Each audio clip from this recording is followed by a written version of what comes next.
Alors là, nous voyons des mercenaires qui étaient toujours en première ligne.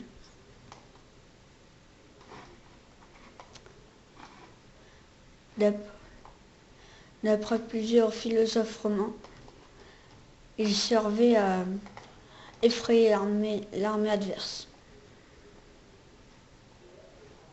En deuxième ligne, nous voyons des astati ou des princeps. Ça dépendait de ce que composait l'armée. En troisième, il y avait les velites, avec leur célèbre chapeau avec des corps de loup. Après, c'est devenu des lions. Après, en troisième ligne, il y avait les corps de légionnaires. Et entre chaque ligne, il y avait une batterie de velites. Après, en quatrième ligne, si je ne me trompe pas, nous voyons la garde romaine, avec encore une fois les velites. Et en dernière ligne, les triarii. Sur les ailes de l'infanterie, il y a la cavalerie, souvent prétorienne.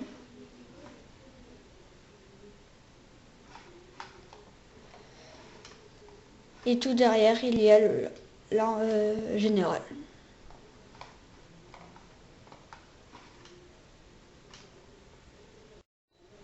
Voici dans la deuxième partie de la démonstration d'une armée romaine. Et je vais vous présenter l'armée romaine sous l'Empire. En première ligne, comme toujours, il y a les mercenaires étrangers. Ici, ce sont des citoyens palatins qui sont en formation de murs de pique. Après, en deuxième ligne, il y a les Limitaenei. Ce sont des bataillons qui sont plus efficaces que les triarii et qui étaient très puissants contre la cavalerie. Après, nous avons une autre unité qui remplace les Assati. Ce sont les plumes batarii, qui sont des unités très puissantes en défense, comme en attaque. Après, il y a la garde romaine, qui est essentiellement composée de comitatenses. Après, il y a les archers, qui ont remplacé les velites, qui, comme les velites n'étaient pas très puissants, ils faisaient surtout du lancer de javelot. Un philosophe gaulois a démontré à un empereur romain qui s'appelle Auguste, ou si vous voulez Octave, d'utiliser les archers qui tiraient déjà 4 fois plus loin et étaient très efficaces contre la cavalerie. Car l'armée romaine développait très peu la cavalerie. Après, il y a les généraux romains. Ils ont aussi des balistes, connus sous le nom de scorpions,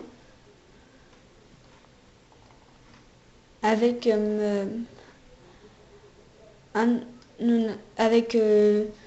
l'endroit que vous voyez là, c'est l'endroit où on chargeait le pilum.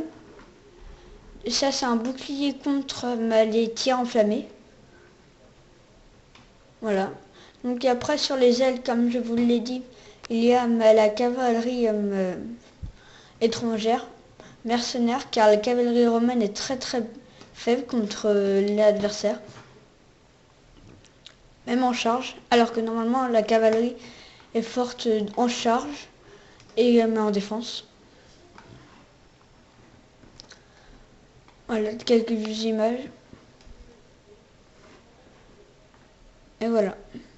Et j'ai oublié de préciser, mais dès que la première ligne était touchée, la deuxième n'aidait pas.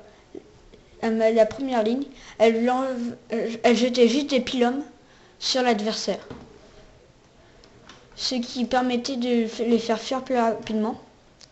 Et la cavalerie qui était sur les flancs venait charger sur les flancs de l'adversaire pour les encercler.